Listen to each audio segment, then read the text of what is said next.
You ask Tiger to solve.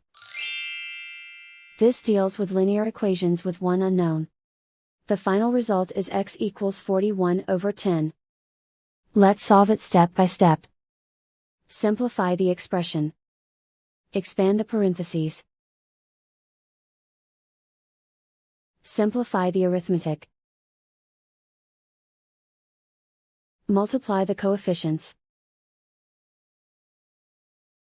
Group all constants on the right side of the equation. Subtract 45 from both sides. Group like terms.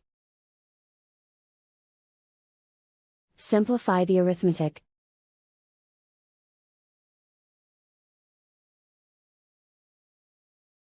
Isolate the x. Divide both sides by 10. Simplify the fraction.